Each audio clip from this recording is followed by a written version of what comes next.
Hello, friends. Nice to hear you. I was gonna say see you, but that doesn't make sense. Nice to hear you. Welcome to the 5 More Minutes podcast. I am your host, Dr. Shelley Moore, and I am here today with one of my favorites, Laurie McIntosh. And we are also here on a very special day. Today is World Down Syndrome Day, March 21st. So, Laurie, do you want to just do a little quick hello? Hi, Shelley Moore and everyone else. And you're joining us from Lethbridge today, am I right? I am on Treaty 7 land in Lethbridge, Alberta. I sure am. Just loving life over here this Friday. And, just teaching, learning, Doing your thing? living the things, living the I dream. mean, what else do we do? Although, if I lived in Lethbridge, I would go walk across that bridge. Can you walk across that bridge? You cannot walk across the bridge, and on a day like today, you would just get blown off of it. So you definitely have to pick the right time. I just love that bridge. I love bridges. know. So have you ever been to Lethbridge? It's like the Badlands. It's beautiful. Not because it's bad, but because it's like dinosaur land. And it feels otherworldly here. It does. That you don't feel like you're in Alberta. It's like these like rolling. They're called coulees. Coulees. Yes. And can I tell you my favorite fun fact about coulees? Yeah. My favorite fun fact is that as you drive through a coulee, we have this really cool. We're talking about bridges, and look, it's called Bridge Drive. Ah. And on one side of the coulee, it's north facing. The other side is south facing, and they both have completely different ecosystems. That's unreal. So a north facing coulee has a completely different. It's like. That's where the deer hang out. That's where there's like more vegetation and stuff. And the south side the south facing is like desert, cacti, scorpions. We got little baby scorpions. Yeah, snakes. So This that's is like from a sci-fi book. Yes, fascinating. it's a beautiful place to be. It's a really gorgeous place. If you haven't been to Lethbridge, Alberta, folks, you got to go make a trek because there's dinosaurs there and multiple ecosystems. Who knew? Scorpions. Who knew? Rattlesnakes. Rattlesnakes. Just be careful. That's fine. Do they navigate little rattlesnakes through the snow? No, they're not quite out yet. Are they hiding? Are they burrowed? We are not scientists. I don't think that rattlesnakes hide. I have no idea. I mean, welcome to the Inclusion Podcast where we don't know anything about rattlesnakes in Alberta. They're in their hibernicula at the moment. Wow, you know what? I'm learning. Kindergarten teacher, you know it all. Nobody fact check, please. Well, this is perfect because if any of you know kindergarten teacher, you know that they're filled with cool facts like this. Totally. Most of which I learned from 4 and 5-year-olds. Honestly, they're filled with useless information. Yes. Great for trivia night. Right? You always want to have a trivia team. Right? So, Laurie McIntosh is one of our outside pins. And when did I meet you? We met we were like through COVID kind of like pocket pals, hey? Well, no. That's when you discovered me, but I discovered you long before that. Really? Oh, yeah. I was way a Shelley Moore fan before that. But yeah, I think it was through book club on Instagram that we really started kind of connecting more. And then your book with Jody. And then my book with Jody, and you did that beautiful bracket that I still have a picture of on my phone where the only choice was Teachers These Days, which was honestly one of the most affirming moments in my whole life. It was so great. It was so cute. I got the idea in the night, and I was like, there's no choice here. This is not a democratic decision. Yeah. We also connected through some of the best compliments you've ever given me and the more affirmation you've ever given me as a teacher in this province. My goodness, you've told me my voice belonged in that book, and that has stuck with me. And so, yeah, we've connected through basically you pumping me up. You know what? When I find something worth pumping, I carry a little pump with me everywhere I go. But doesn't that say a lot about education, right? That like we are still all wanting that. We all still want to be seen as like good enough, kind enough, smart enough, like worthy of being in a classroom, worthy of being in this space. And so, yeah, I think we've connected through hard conversations and conversations around culture and like big dreams about what inclusion looks like, what classrooms look like, how are we serving people, and are we doing it with dignity and kindness and Yeah, so I love having those conversations. We're so aligned. We are very So aligned. aligned. Which is The what, funny thing which is, go ahead, go ahead. No, I just think it's so funny because you say we're aligned and you see us much more like similar than I do. Like I just see it as like, oh my gosh, Dr. Shelley Moore. And I'm like very much you are on this like huge pedestal for me. And then No, I'll say something and you'll be like, oh my gosh, I think that too. And it just makes my heart pitter patter every no, time, Lori, so you know. I can spot a kindred spirit That's from true. a mile away. Yeah, yeah, Let me yeah. tell I you. agree. No, and I'm just like, Yeah. they're like me, they're like my brain. You get it. And so one thing that you do, Yeah. and I will, for all of you listening, post all of Lori Mac's handles because you're gonna wanna Yeah. follow You're gonna Lori Mac. you're gonna want these. Is that you have this like just intuitive nature about you about what inclusion is. It's an intuition that you can't teach. You Mm-hmm. know what I mean? Like you have this innate belief that this is possible. And there's actually research that shows that the belief that inclusion is possible actually creates inclusion. Yeah.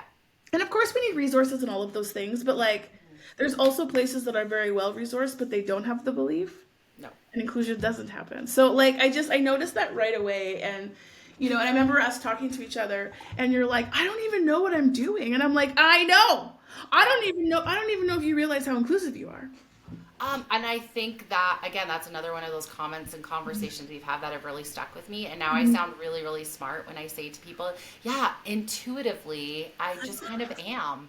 But it is true. I've never heard it said that way and like wrapped up that way for myself. And you're so right. I think there is so much that I do that I like. It just doesn't even factor into me that there's another way to do it. Like, do you know Mhm. what I mean? It's just like no, all inclusion means all like Mhm.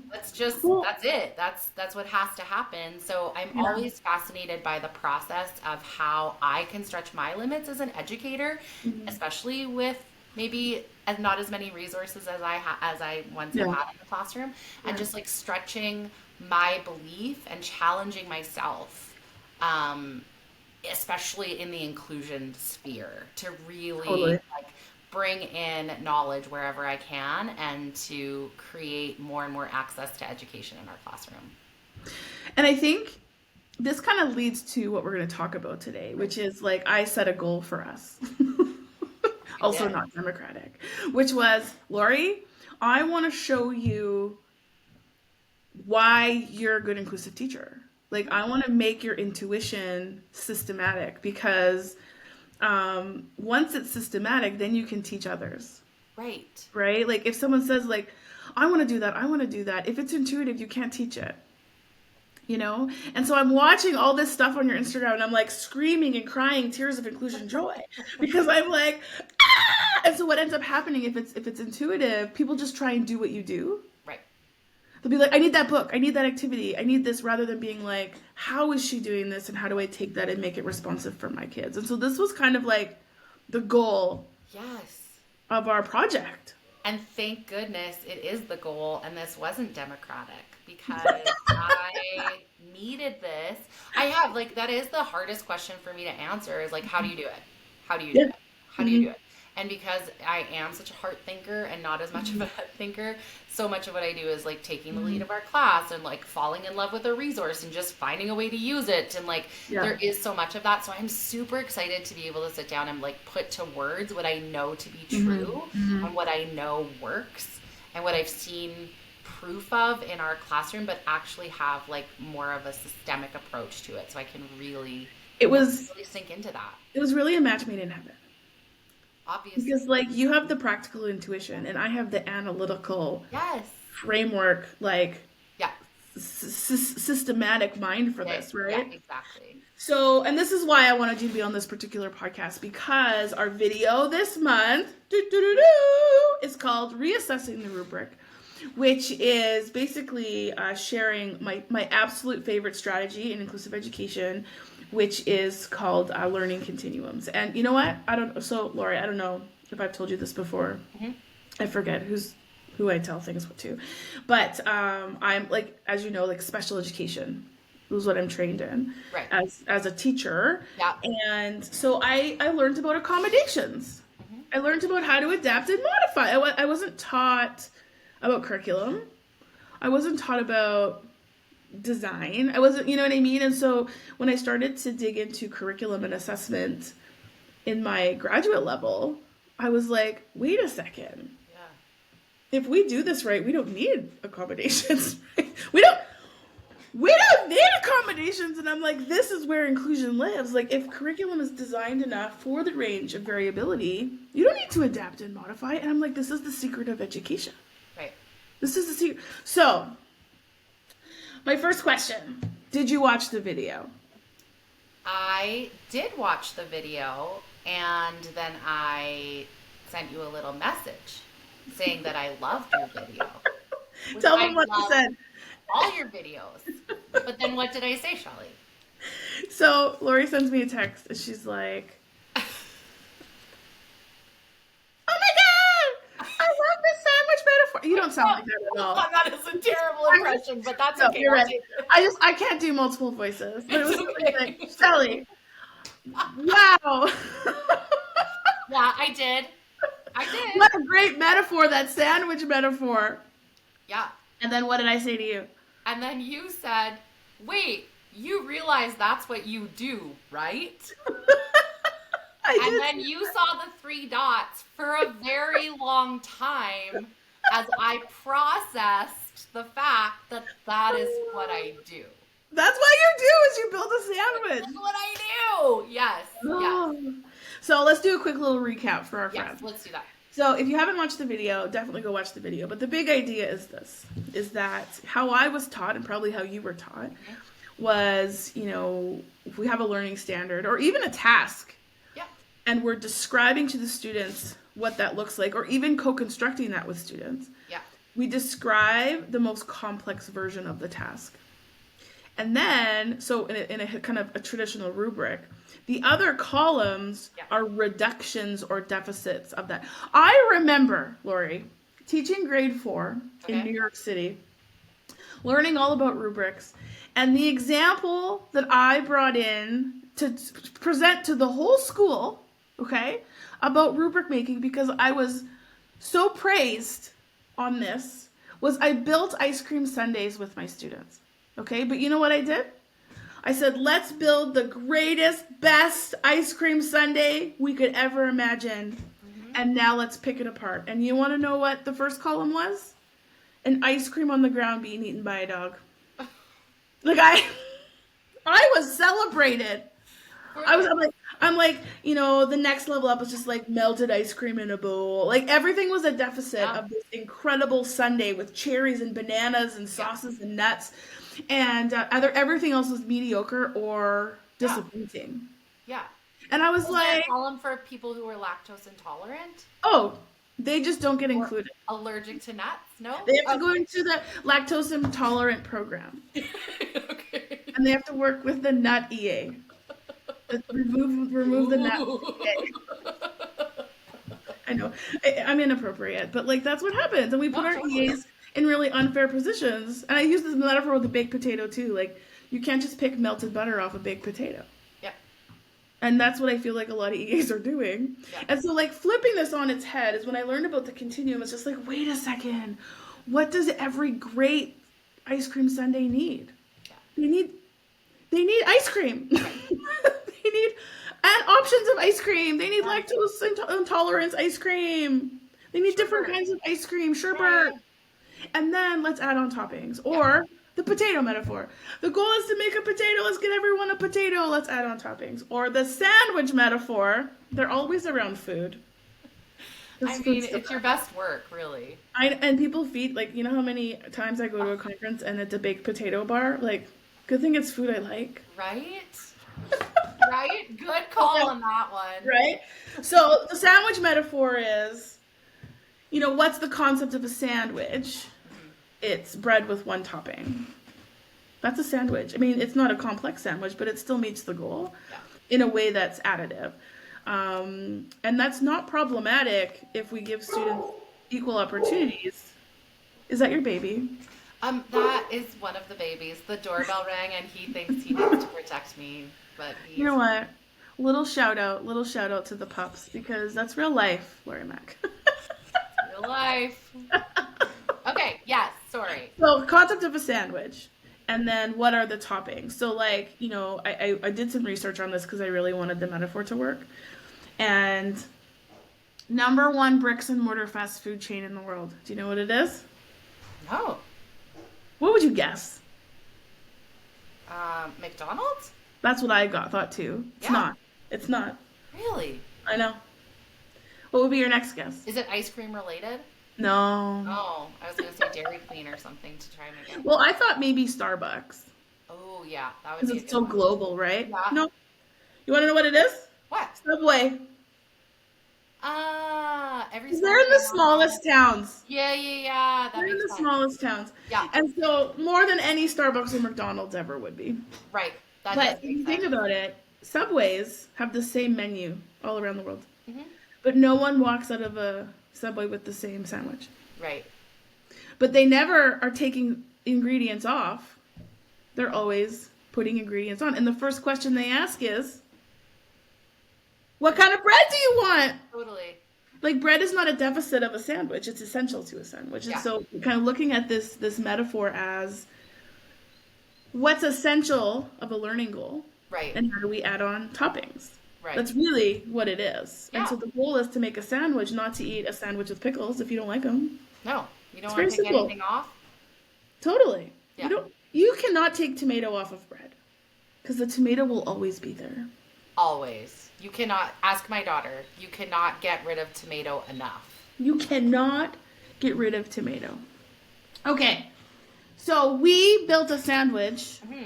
in one of your units. So I'm going to remind everyone what the unit was, okay? Okay. Now, if you don't know Lori, sorry, I just talked to Katie earlier.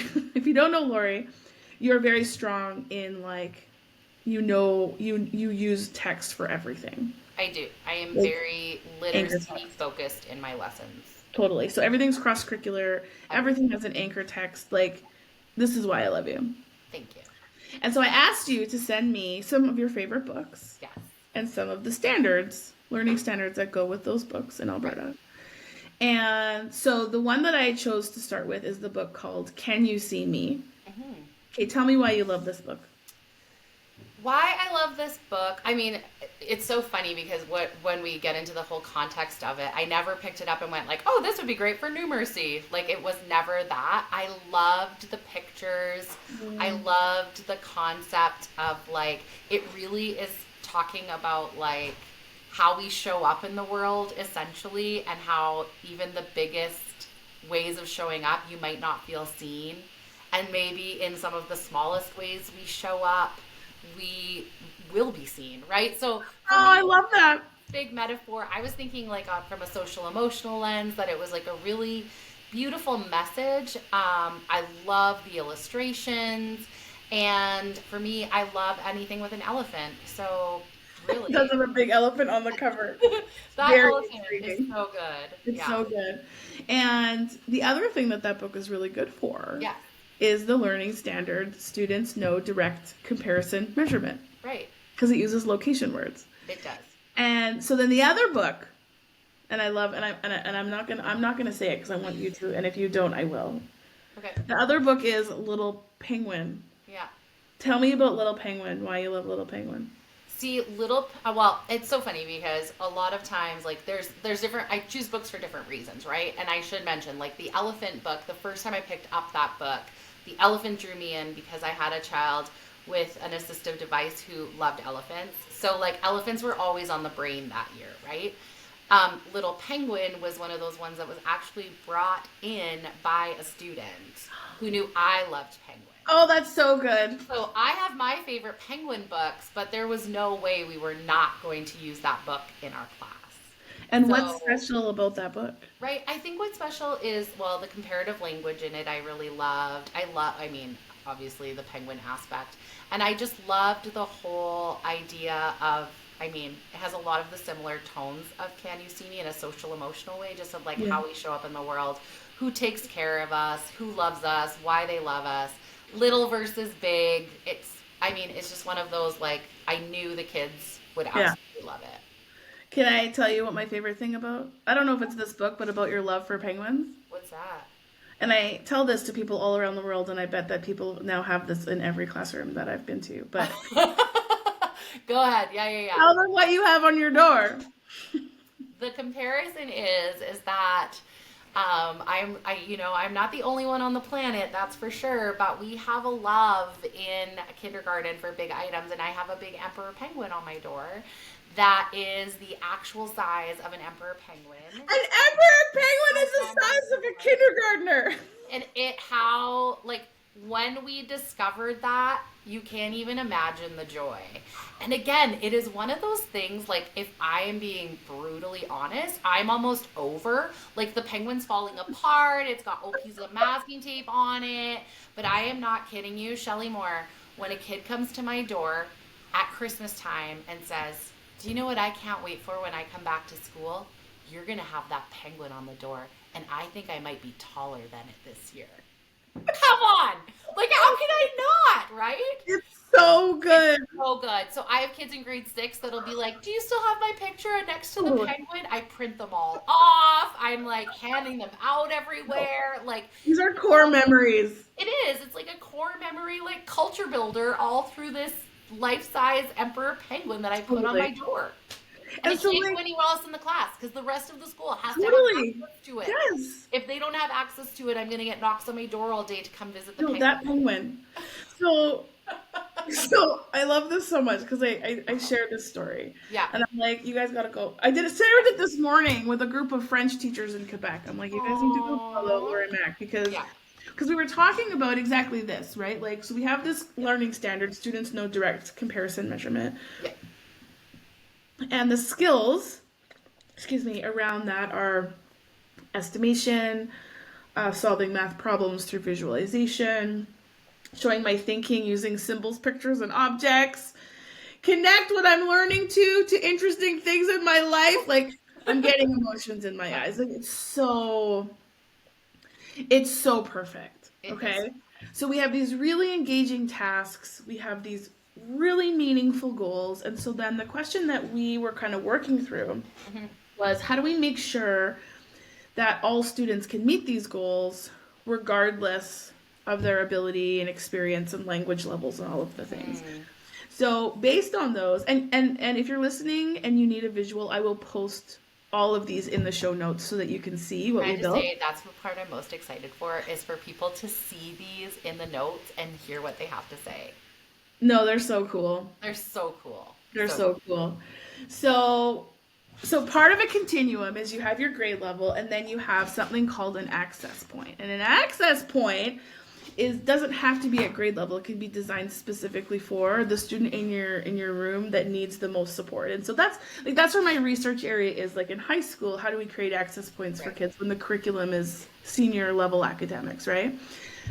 So can you talk me through how you use that entry point or that access point using this kind of like this plan that we were creating together? Yeah, so access points for me, like you said, I am generally thinking of, I love that you mentioned it doesn't have to be at grade level, because a lot of people will say that, like, but that's not grade level. It's like, well, no, but that's not everybody is at grade level, so that's okay. And it doesn't mean they can't get there. No, totally. They just need a step. They need a step, right? So when I look at access points, I'm going to think of a few different things. I'm going to think about interests in our classroom. That's where the penguin thing comes in, right? I'm going to think about the strengths in our classroom. I'm not looking at the deficits within our class. I'm actually examining the strengths of what we have, how I can use children as experts in our classroom. Helps me determine access points. I mean, I do a whole thing about DNA and dreams, needs, and abilities. I'm bringing in that, so really knowing what they're dreaming about, what they wonder about, what they need, their abilities. I'm bringing all that in to try and create more of an experience around a book, around a literacy-based resource, is kind of where my access points start. Well, and the thing about kindergarten, you know that Robert Fulghum, everything I need to know in life I learned in kindergarten. So one thing that I'll share with people around access points is a really easy way to make something accessible is to make it about them. Yes. Make something about them. Yeah. And so, like I say, you do this intuitively. You're like, I'm going to buy elephant books because I have a kid in mind who loves elephants, right? But you can apply that principle Yes. any age, any age. And so thinking about our grade level standard, which is students no direct comparison measurement, one of the access points that we created was students know that there are objects in their life that are different sizes. Yeah. Right? And so it's already built in. It's already built in. But the part that's important to know here, because the question is always just like, well, how do you know where a kid should be? And I'm like, no, this isn't shoulding. There's no shoulding that's happening here, right? And so it's thinking about not where should kids be, but where are they? Yeah. And where could they go? Yeah. Right? And so that access point is like, okay, yeah. What are objects in my life that are different sizes? And how do I show more or less, or bigger or less than, or, like all of those words which were so connected to some of the activities you were doing already. Exactly. And I think that's a good point, right? Access points are like where we exist in this moment. It's a very like present based point for me. It's not about dreaming about what we could possibly reach or where we're going to go with this. Access points purely to me are like, where are we in this moment?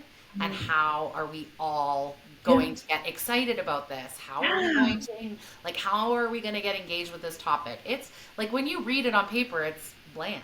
Like, when you read it, you're like, that's not the most interesting thing in the world. No. So it's how am I going to create excitement? How am I going to create the buy-in with this access point that I'm like, okay, I've got them and they're going to come along on this little journey with me.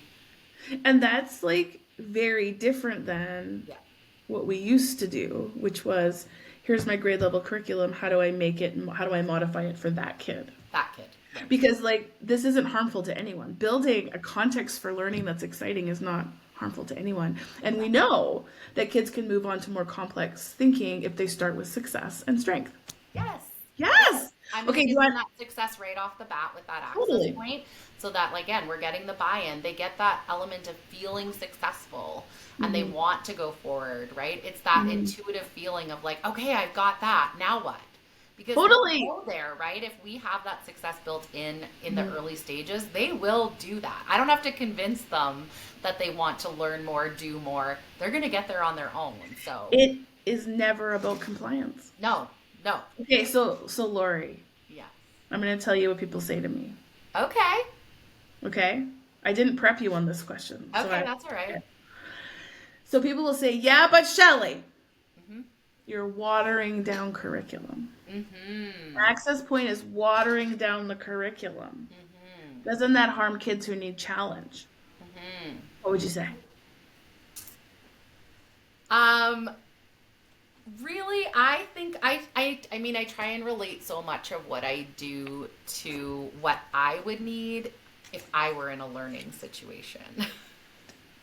So what I need in a learning situation is maybe I do need something that feels more accessible to me before you overwhelm me with more.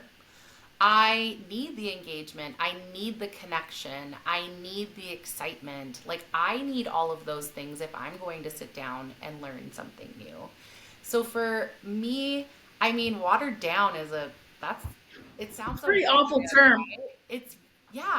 But it's like, is that really what you're doing, is watering it down? Or can we call that making it accessible? Slow clap.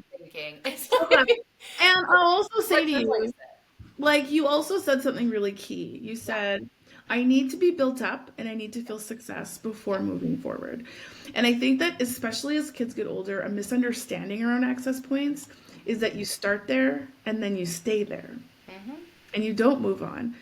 And that is problematic. Really? Yes. Like, if we're just meeting kids where they're at the access point and then being like, that's good. That's good enough. That's good. That's super problematic, right? Yeah. But we're not ending there. No. We're just starting there. And that's not problematic at all. And so then as you add on more complexity, right, And I think of that access point as like my invitation in, right? Yeah. You want your invitation to be inclusive. You want everyone to understand that that invitation includes all. Everybody's invited to this birthday party, right? Like, you don't Everyone. have to be my best friend. You don't No. have to be the one supplying all the things. Like, just come to Yeah. the party with me. Totally.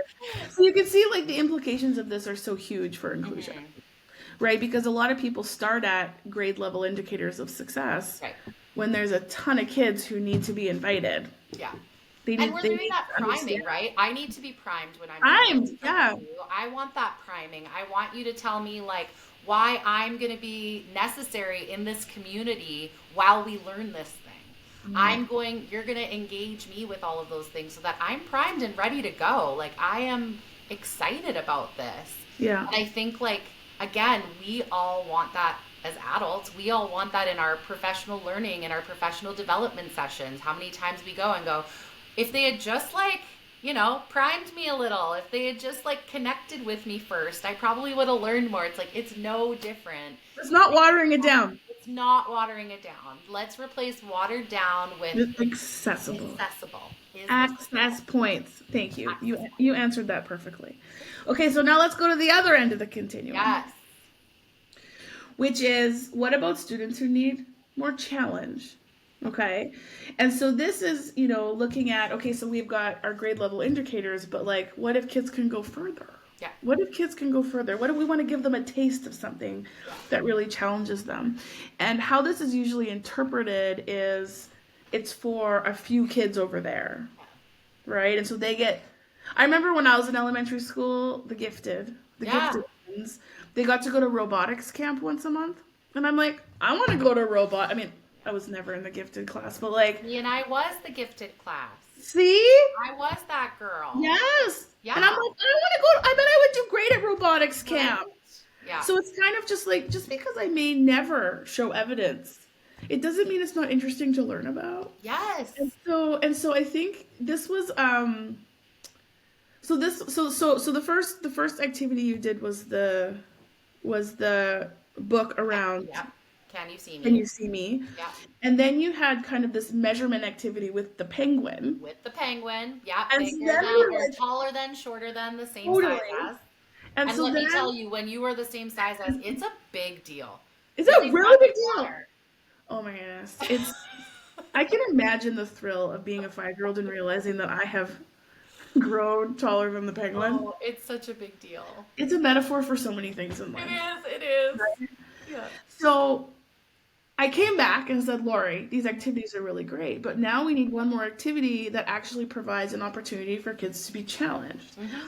And so then the question I get is, one, is this just for some kids who need it? Or two, if it is for everyone, how do we also bring accessibility into the challenge? Yeah. So the goal for the challenge was really looking at starting to understand that you have to kind of like justify, Yeah. like estimate and justify. That was really where we took it, right? Yeah. And so do you want to explain to them what you did? Because it's so good for this activity Yes. to collect evidence of learning for estimation and justification. Yes. So for the estimation and justification portion, I basically took my teacher brain and we had highlighted the objectives we still hadn't met within this section.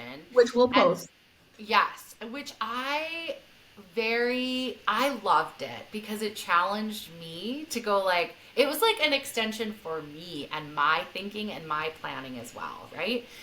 So what I discovered is then we kind of needed to start talking about like the function of an object and how many things you can fit within an object. And it was really funny because immediately I thought of another book called The Box of Text, which is not numeracy based. It's not like how area works. Like the book is called Box of Text. And so I primed the kids by reading them Box of Text early in the week. And we talked about how you can build with boxes and how you need to see their function and all of those things. And mysteriously the next day, a letter showed up from this zoologist named Dr. Shelley, who had a conundrum that they needed our help with. Oh my God.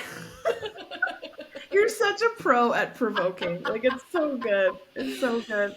I love to leave a teaser at the end of our day, like just to want them coming back for more. So we always at the end of the day say what we're grateful for, and then I always give a little tease like, oh, you're probably gonna want to be here tomorrow because tomorrow this really cool thing is gonna happen.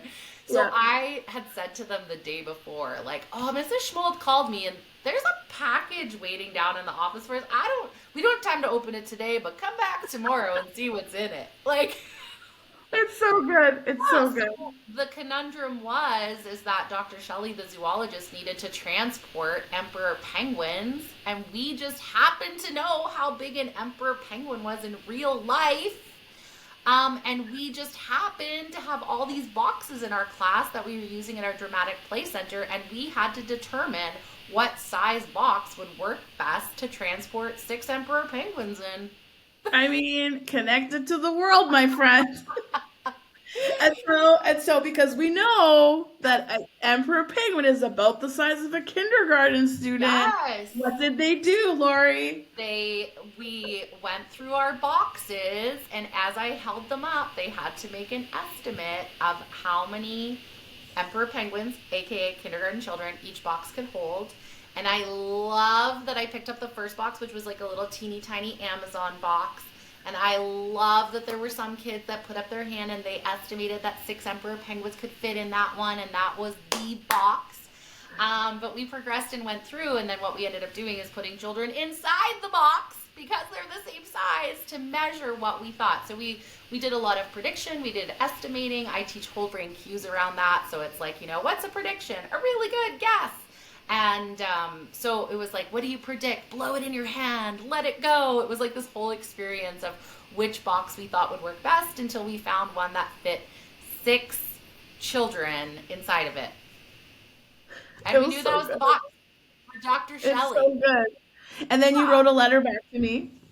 Yeah, so there was some different, I mean, we took this a couple of different ways then. We had some kids took part in writing a letter with me where I scribed what they believed, and some just kind of said which box was important, which one they would choose. We had kids who spoke to me as well, using that kind of speaking piece, because for me, extension is always about how else can we represent it. It's not just always going to be pencil and paper. About what kind of modifications or what would need to happen with that box in order to transport animals in it. We had some kids who wrote their own letter and drew pictures of how many kids could fit in each box and circled the box that would work best. We had some kids who just went over, grabbed a box, brought it over to me and said this one. So it was like a whole bunch of different things happened at that point to show that extension point. But it was such a great example of like the actual lesson was a challenging target. It was. It was like it was deep. It was deep. It was deep. And there's a lot of assumptions that saying like, well, that's not for all kids. Yeah. Right? They can't do that. Yeah. But like I know we have talked about your class, and your class is a real life class. There are kids all over the continuum of variability. And what I love about how you describe that is the other strategy that we pulled in our planning was a way to make challenging outcomes accessible is to not rely on one way. And so, and when I post this plan in the notes, you'll see we, and Lori specifically, for every one of those 3 activities, made sure there was writing opportunities, speaking opportunities, and showing opportunities. And because all of those opportunities were built in, it allowed some students to be like, this box, and allowed other students to write a letter to Dr. Shelley Moore, the zoologist, and both of them were able to show evidence of learning, even though the goal was more complex. And so it was walked away feeling successful. And so extension, even if I knew they weren't quite there, they felt success. They felt like I've got this. I showed it in my way, and I've got this. And yes, there were still some that brought up that teeny tiny Amazon box. Like, they did it, but guess what? They did it with pride, and they did it. And I think that what I love when you say that is like, when people say it's just too hard, it's just too hard. It's like, hold on here. I know that it's just too hard for some kids to learn all 26 letters of the alphabet in kindergarten. Does that mean I don't talk about letters all year? Right? To me, it's such an exposure part. And the exposure part has to do with like your mindset around it, problem solving. It has to do with like, are you able to work as a team? Are you able to collaborate? Are you able to communicate? Like, there's so much more to it than just like, this is the goal, must meet the goal. It's this whole experience around it that we provide. Yes, it's an extension point, but everyone gets to be a part of it, because if they don't get it today, that's okay. They might get it tomorrow, and they might get it next year. And some will go back going, I remember that day we did that penguin thing. This is kind of like that.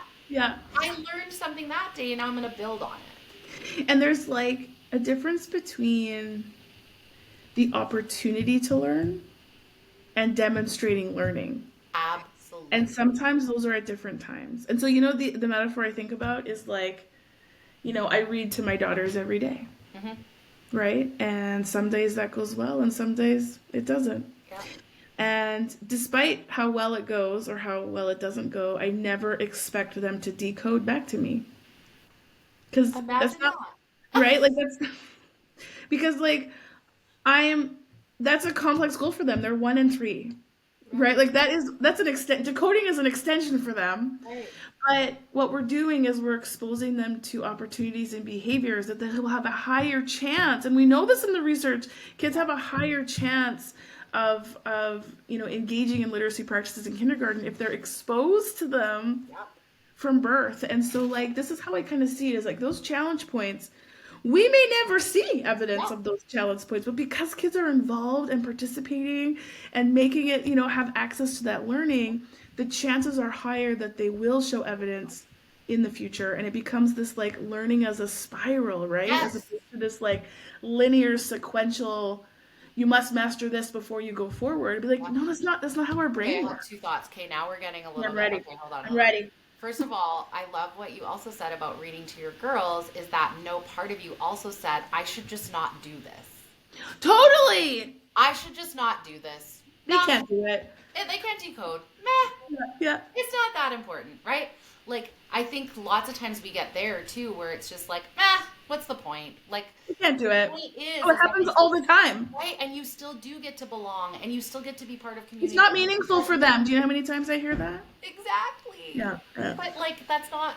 That is, being part of a community of learning and of exploration and of problem solving is beneficial to them, right? It is beneficial in all ways. 100%. And I think that when we...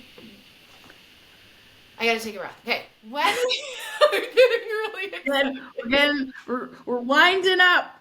We're escalating. We are escalating. I think I would rather spend my days working through things that maybe are extensions than sending them the message that I just give up. You're here, that's good enough.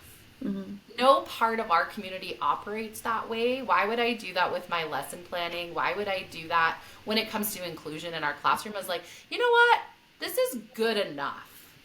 I struggle with that because I leave those cliffhangers because I want them to come back for more. My job is to make you fall in love with learning. Maybe not with school, but with learning. And that to me is like so much bigger than anything else we could be doing. It's like, I want you to come back for more. Mm-hmm. While you're talking, I was reminded of one of my favorite quotes. Yeah. You ready? Okay. I just found it. Okay, so this is Cheryl Jorgensen. Okay. She's a great inclusive thinker and advocate. Okay, ready? Yeah.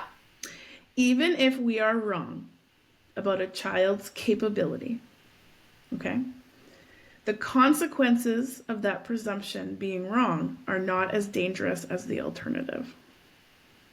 And scene. Goodbye. Isn't that good? See you later, Shelley Moore. Just the opportunity. Oh just the opportunity.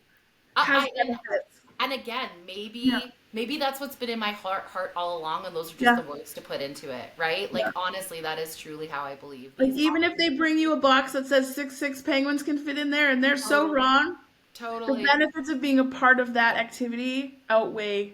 Isn't that good? Yes. I'm gonna send it Yes. to you. I'm gonna send it to you because you live that every day. That is what I live. And that truly is what I believe. And it's what I want for me. It's what I want for my own personal children. Like, this is what we want, right? And Yeah. it's so much more than just the objective on a spreadsheet. It's so much more. And It's that so much more. opportunity and that potential, oh my Yeah. gosh. Ah! It's so good. Okay, so like we've done this now series of lessons. Right. You've done this series of lessons, and You could say I'm we. just, It's true. I'm just tagging on because I'm obsessed. Welcome And to Kindertown. honestly, I want to do this for Kindertown. Yeah. I want to do this. We're gonna do it. I know I keep saying that, but we're actually gonna do it. Um, what did you notice in your kids going through this process? I think what I noticed, I mean, there's lots that there's a lot going on in my mind, and I think like as educators that's what we do, right? We try and take it all in. But if I could really narrow it down to like one point, I think we kind of touched on it, right? Is like the excitement that those days held in our classroom brought us, we were so much more connected in trying to solve problems together, in like just, I mean, even one of the extension points when I think about it was like the questions they asked as well, which all spurred more learning the following week, which were not in my plans, but like that's where we went with it. So it's this like potential that there is within each lesson. I don't know necessarily where it's going to take us. I have hopes, and sometimes that works and sometimes it doesn't. But I think what I noticed most was just like that feeling of success, that feeling of being a valuable part of a community was felt in every one of them. Mm-hmm. And I think that's what makes me most proud with a lesson like this. Mm-hmm. Is it great that they can measure now and describe objects? Yes. Is Great. that important? Absolutely. Yeah, That yeah. is important going forward. But the fact that they all walked away from that, I mean, they all get to take their picture home with their penguin, and I send those home that day because I know I'm gonna get messages from families going like, wait, what? A penguin? They're trying to like describe this thing to me that happened today. So we send them home that day because I know, and those stories come back to me from families, and like you say, the kids coming. I think it's just being that valuable part of a community is the sense I felt. And it was all curriculum based. It was all in the objectives. It was all literacy based, which I love. It was all there, but it was an experience of being part of a community that I hold most dear. Does that make Yeah. sense? Well, it's interesting because I'm hearing you talking, and you know what it isn't? What is Minutes. it? Yeah, It's that's not, very they were true. there 80% of the time. Yeah, It has nothing to do with the yeah, minutes. no, There's no correlation between the minutes and belonging. The other thing is that, like, did you know there's a whole, like area of research called the literacy experience? I have heard about the literacy experience. And it is you. Like, you are, this isn't just about decoding. This isn't No, just about comprehension questions. This is about, like, how do we live in a context that right? is a community of learning and Yeah. literacy and thinking. And And when I I think just, about it, that's what brought my passion back. I was ready to leave. I was ready Mhm. to go. I was very much like quantity over quality. I was like, I have enough books. I got chicka chicka boom boom. Isn't that like, Yeah, that's yeah, what all teachers do. I yeah. got it. I'm there. Mhm. And I think like literacy and books just like brought my passion back in this whole new way. And I Mhm. know, you know, I talk about this often, but like Dr. Rudine Sims Bishop does this beautiful thing about mirrors, windows, and sliding glass doors in her Mhm. books. Mhm. And I remember that just changing my whole Oh, life it's so huge. Yeah. because, books like this, I mean, they were animal based and all of those things, but they were little windows, right, for us this time. Probably not mirrors, but windows and these sliding glass doors where we're like stepping into another world and we're understanding it in a different way. So like to take a book and get the letter from Dr. Shelley and have this like thing where we can be helpful and get that helper's high. Like it all came from a book for me. And I think You know that's what the power in you know it. what I just remembered? You talking. You were talking. I'm like, I forgot about this. I'm gonna have to find it. But I made a. Don't. I hope none of your kindergarten students are listening to this. But Oh, like, there's a chance. No. but I made an AI picture of penguins in a box being shipped. Oh, I was gonna send it to you with a letter, thank you. and I forgot, and I just Listen, remembered. I'll do it. you send it. It doesn't matter because they will remember and Okay. they will Okay. be jacked. I was gonna, and I put like make it look like Arctic. And I was gonna send and be like, just so you know, the penguins made it. Thanks for your input. Good. Okay, I totally forgot, and now I Laura, just this is okay. beautiful. I'm I love writing it this. down. I We're love this done. so much. Yeah. I'll send it them each home Oh, copy. Yeah. okay, I love it. Okay, so this was like a micro, Wow. tiny little window into the world of Laurie Mac, and it was so funny because when I asked you to send me books and learning standards, you sent me like 8, and it's taken us a year to get through like 1. So because like Listen, you're in for the long haul. You I'm didn't even here. know No, it. I'm never letting you go. So okay, so here's my next question, and you're not Okay. committed. Okay. But if you were to do this again Hmm. for another like book or unit, like what? I mean, I want to do Kindertown, but like, what would you want to do? What am I passionate about right now? Actually, that's not too far off what I'm passionate about. Right now, I'm super passionate about community. So, books around, there's like, oh, see, and then all these titles come to mind, but like, there's a book called Our World is a Family, and it's all about, yeah, it's all about like welcoming people to our communities, and I love it. So, I'm really big on community right now, how we can learn about community helpers. And again, this goes to what my philosophy as a teacher is like exploring strengths, exploring what they have to offer communities, exploring what's a healthy community and what's a not so healthy community, and like which ones do we want to be a part of. Mm-hmm. Do you know what I mean? So Totally. I think like that's really what I'm passionate about right now. Mm-hmm. And that would I love the idea of exploring like what community means to them. Let's do it. Okay. Okay, so here's your task. Okay. Start collecting your community books Okay. and your community learning standards, and we're gonna build another one. Okay. And we're gonna take this on the road, Lauren Mac. We will take this on the road. People like they don't even know. They don't even know what's No, about this is to a book waiting to be written. This is a YouTube channel waiting to be created. all This the is sessions. a learning series that's going to be offered. And here's what I think is really cool about that, Shelley, is that thank you for helping me put words to what I have wanted to put words to for so long. Ugh, Like, genuinely, thank you so much. you're because welcome, because I it's just do my think favorite. that I am not the only one that does this very intuitively out there. And it is Yeah, hard to put words to what we do. yeah. But to put it onto paper has really helped me to see the value in what I do. It's affirmed me, but it's like energized me as a teacher. And that's what I Mhm. hope people listening and like looking at the notes and going like, wait, what? This is just one standard? Like What standard? one standard, and that it excites them and it brings the joy in and it helps us like imagine those possibilities and the potential that we have as like learning communities. Yeah. So thank you for Thank helping me you. with that.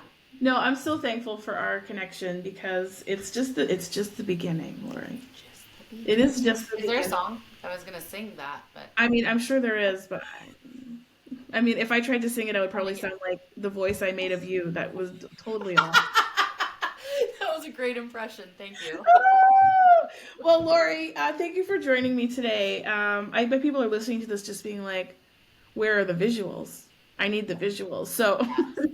I will post in the show notes everything we talked about. I will post the backwards design plan. I will post the 1 point rubric. I will post the learning continuums, and so you can really see what this looks like.